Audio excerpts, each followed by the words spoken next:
구독, 알림 설정까지 부탁드립니다. 오늘도 우리 사는 이야기 찾아주셔서 감사합니다. 사연자분이 보내주신 이야기 시작해 볼게요. 아마도 저 같은 일을 겪은 분은 없을 것 같아서 사연 보내봅니다. 저는 평범하게 살아온 여자입니다. 늦은 나이에 연애를 시작했고 무난한 저와 신랑이 연애할 당시만 해도 양가 모두 이혼과 사별로 인해 어머니만 있었고, 그래서 그런지 상견례를 할 때에도 그렇고 결혼식을 하고 난 후에도 두 분이 친구처럼 지내는 모습에 저희 부부는 흐뭇하기도 하고 마음 한켠이 든든했습니다. 저에게 친절하거나 잘 챙겨주는 어머님은 아니었지만 아들만 키우다 보니 그럴 수 있겠다 생각을 했고, 두 어머님의 사이가 워낙 좋다 보니 여름이면 함께 여름휴가를 가기도 하면서 제가 참 복받은 집에 며느리로 들어왔다고 생각했습니다. 저희 시댁은 제사를 지내긴 하지만 딱 시아버님 한 분의 제사만 지내고 다른 제사들은 지내지 않고 있어요. 아버님께서 신랑이 어릴 때 돌아가시기도 했고 장남도 아니다 보니 명절이나 어른들의 제사에는 가고 싶으면 신랑 혼자 가거나 했다고 들었습니다. 그마저도 요즘은 안 가서 명절이면 그냥 집에서 쉬고 있고요. 사실 아이 키우고 일하고 하다 보니 시어머님은 주변에 친구가 많지 않으셔서 한 해 두 해 시간이 갈수록 부쩍 외로워하셨는데, 하루는 친정에 갔다가 엄마에게 시어머님이 요즘 부쩍 우울해 보이고 적적해 보인다고 말씀드렸더니 며칠 후 저희 시어머니께 전화를 해서 같이 골프를 배우러 다니자고 했다고 합니다.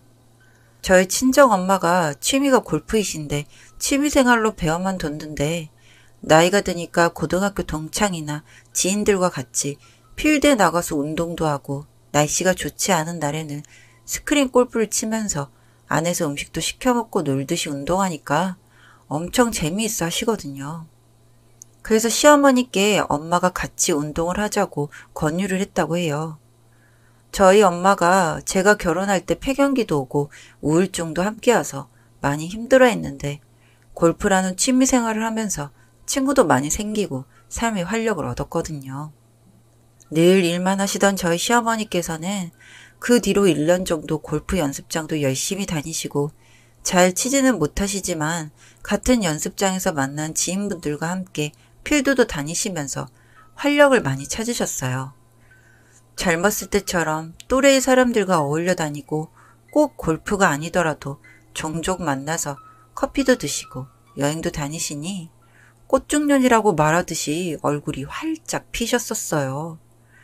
시어머님이 우울한 모습이 없어지니까 저희도 가정에 집중할 수 있었고요. 그렇게 또 몇 년이 흘렀는데 하루는 시어머님이 신랑 빼고 둘이서 잠시 만날 수 있겠냐고 하셨고, 저는 흔쾌히 알겠다고 하고 시어머님 집 근처의 카페에서 만났는데 자리에 앉자마자부터 분위기가 쎄하더라고요. 그래서 무슨 일 있으시냐고, 왜 이렇게 안색이 안 좋냐고 물었더니 어머니께서 같이 골프를 치는 친구의 외제차를 잠시 타고 가다가 사고를 내셨대요. 제가 놀래서 어머님 운전하실 줄 아세요? 라고 물었더니 면허도 없으신데 친구가 몇 번 가르쳐줘서 타봤다고 하더라고요.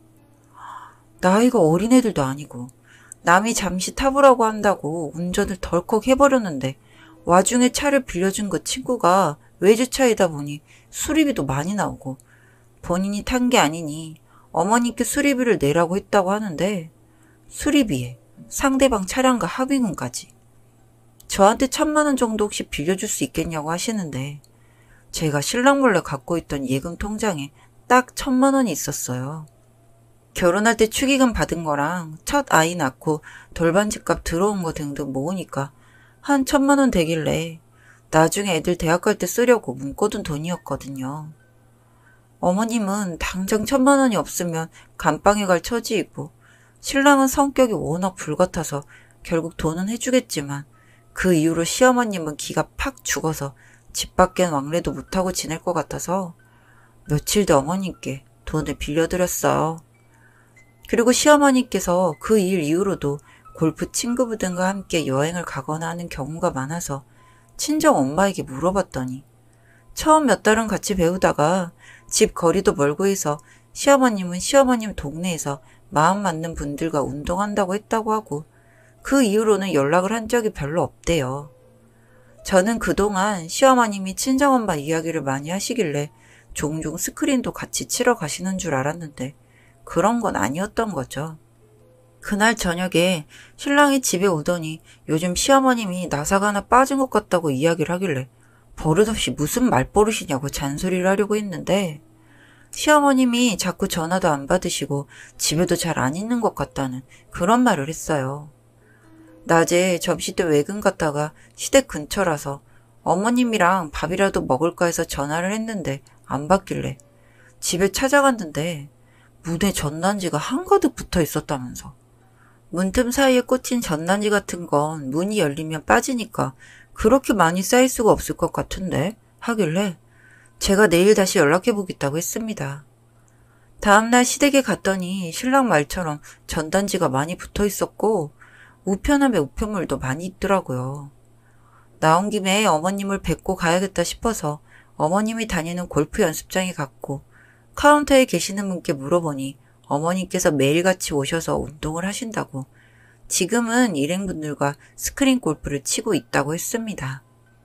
그래서 방을 전해 듣고 조용히 인사드리고 어머님과 몇 마디 나누려고 했어요. 스크린 골프는 원래 개별의 방에 큰 스크린이 설치되어 있고 뒤쪽으로 소파나 테이블이 있어서 음식을 먹거나 앉아서 쉴 수 있게 되어 있는데 일행분들과 계시다는 말에 음료 4개를 사서 조용히 노크라고 방문을 열었습니다. 그리고 제 눈에 보인 것은 정말이지 너무 충격적이었고 구역질이 날 것 같은 장면이었어요. 그 안에는 아무것도 걸치지 않은 상태로 공을 치려고 자세를 잡고 있는 한 남자와 소파에 뒤엉켜 있는 시어머니와 모를 남자분. 저는 시어머니 위에 있는 남자분과 눈이 마주쳤고 너무 놀란 나머지 황급히 문을 닫고 나와서 정신없이 뛰어서 집으로 왔습니다.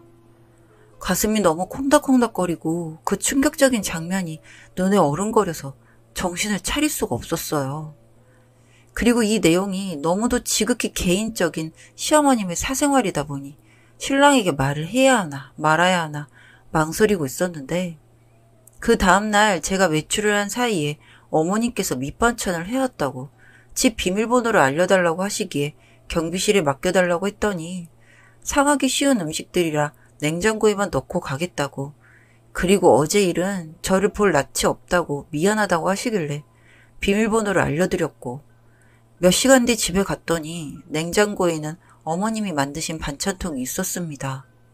그리고 며칠 동안 연락이 없다가 신랑이 어머님과 연락이 안 된다고 해서 제가 연락을 했는데 없는 번호를 뜨고 집도 여전히 비어있길래 신랑에게 결국 제가 목격한 이야기를 하게 되었고 저희 친정엄마까지 오셔서 시어머님을 찾기 시작했습니다.